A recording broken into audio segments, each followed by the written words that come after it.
What's cracking, yo? Welcome back to Boo TV. Appreciate you for stopping in. Like, comment, subscribe, hit the bell, stay notified, and let's get into the topic for today.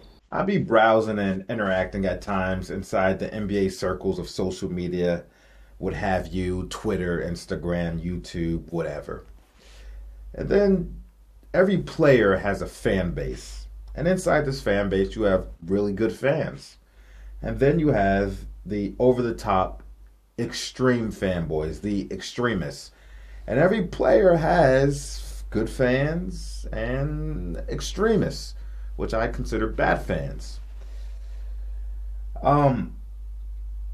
Steph Curry, especially as of late, has had a lot of extremists that I've come across. I call them Steph-sexuals now. Kobe Bryant has extremists. Michael Jordan has extremists. Magic Johnson has extremists. And then you have the LeBron extremists, whom I like to call Bronsexuals, or Too Raw for Sports likes to call Lediclics.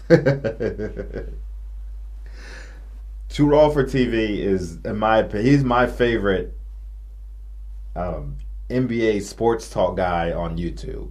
Too Raw for Sports, go check him out. He's an absolute historian when it comes to the game. He knows his basketball, and he keeps it real, keeps it 100% all the time. Go check his YouTube channel out. He's my favorite. I love watching Too Raw for Sports and Too Raw for TV. But anyway, the LeBron James, the Bronsexuals has the largest fan base of extremists from what I've seen. And they are completely over the top in so many different ways. And I just asked them why. Why is this necessary? Why do you do what you do? Why do you feel this is necessary? Are you not comfortable in your stance for LeBron James being the GOAT? Right? I feel like because LeBron sexuals, they like to make shit up. They like to make shit up that's not true.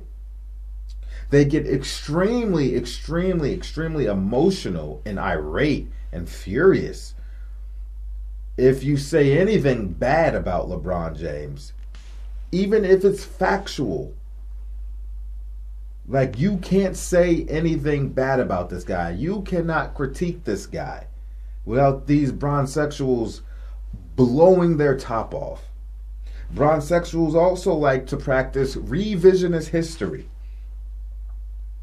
when it comes to other players and when it comes to LeBron James. They practice ultimate revisionist history, changing the narrative on things that happened historically to prop up LeBron James's legacy as if it needs propping up and the legacy can't be upheld on its own.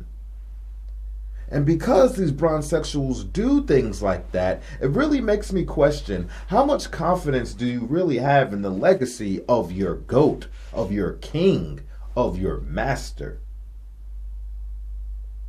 If you really felt confident that he is who you say he is, you would not feel the need to make shit up, practice revisionist history, and bring down other players to prop him up. If you really felt confident in his accolades and his career and his basketball skill, talent, and merit, his legacy, why would you feel the need to practice revisionist history, change narratives, get so emotional, and tear down other players through fallacy sometimes, through revisionist history sometimes, and through spite? Why would you feel the need to do that? Answer me that question. I would love to hear it. LeBron James, I feel like, has done enough in his career where I don't have to make shit up. And I feel like I wouldn't have to even mention another basketball player and try to bring them down in order to prop LeBron James up. I can give a whole argument for Michael Jordan being the greatest of all time without having to mention any other player. Even if you were to give felt the need to give a rebuttal, I feel like I wouldn't have to give one back on why I think Michael Jordan is the GOAT. I don't feel the need to mention any other player because what Michael Jordan did stands on its own leg, is its own foundation, and I don't need to create circus acts and controversy to prove my point as to why I believe Michael Jordan is better than whatever player or the greatest of all time. But the Bronsexuals, more than any other, and I've seen vitriol come from Jordan fans. I'm going to make a video about them too, and some of the things that they say. And I've seen vitriol from Steph fans, and I've seen vitriol from Kobe fans. But it's the Bronsexuals that do it the most. That do it. And I understand, because one thing I've seen, especially with the Kobe Bryant fan base, is that the Kobe Bryant fan base doesn't start lashing back at the LeBron James fan base until it's the LeBron James fans that usually start with the Kobe shit, and then the Kobe fans react to it. It's like, oh yeah? Well, let me tell you about your king since you coming at my guy. It always starts with the LeBron James fans. And the Kobe fans and the other fans, even the Steph fans, they tired. They tired of hearing it. They tired of the Bronsexuals talking shit about these other players unwarranted. So they feel the need to clap back. And go ahead, clap. If someone claps at you, go right on ahead and clap back. Go right on ahead and clap back. By all means. Bronsexuals also like to, in addition to them practicing revisionist history, they also like to provide context to LeBron James. But when it comes to other players, nothing contextual is involved. Nothing. They provide context to no other player. Only LeBron James gets an explanation for good things, bad things, highs and lows. LeBron fans will give all the explanation in the world. Bronsexuals, my bad. Bronsexuals. And that's fine. I have no problem with you providing context. But keep that same energy before you go bash these other. If you feel the need, since you feel the need to bash other players, why don't you provide context to them in the way you provide context to LeBron James? You can't have your cake and eat it too. I don't understand. Why, you Bronsexuals, are you like this? And you know who you are. You'll never probably admit it. You'll never admit it. But you know who you are. And I'm not saying that you don't have a right to have LeBron James as a GOAT. I'm not arguing your opinion. By all means, he's your favorite player. You believe he's the greatest of all time. And there's an argument to be made. I think his legacy stands for himself. He's not my GOAT. He's not my favorite player. But I'd be sitting here lying and say that there's not an argument to be made for LeBron being the greatest of all time. Sure, there's an argument to be made. And I respect your opinion. If you think he'll go, you think he'll go. Good for you. But he ain't my GOAT, and he's not other people's GOAT either. But I think LeBron James' career is big enough, he's done enough, he's been great enough, where, yeah, he has a bid in the greatest of all time. No question about it. But I ain't going to sit here and tear down LeBron James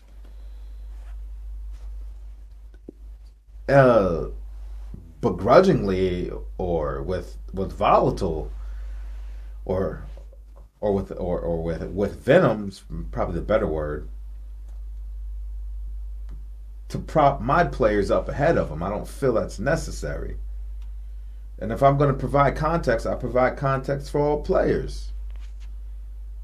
Bronsexuals, why does it have to be like this? Or how Too Raw says, Too Raw for Sports, Lediclics.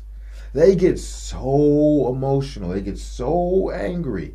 Running around, copy and pasting advanced analytics and pasting them in comment sections. Vorp this, vorp that. It's like, I don't give a damn about your stats. It's only part of the game. And I like how you conveniently, Bronsexuals only like to pick out stats to bash other players, but won't find the stats that other players excel in above LeBron James, that are better than LeBron James. You'll never put those stats out. You'll never mention other players' accolades. I find that very funny.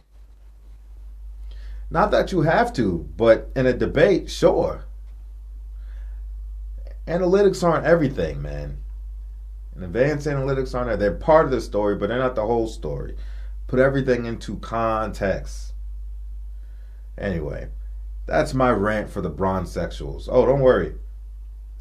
I got something. I got something for the Jordan fans too, and for the Jordan extremists out there. Don't worry, I got something for y'all coming too. But the Bronsexuals are by far the most volatile, the most venomous, the most toxic fan base out there from what I've seen.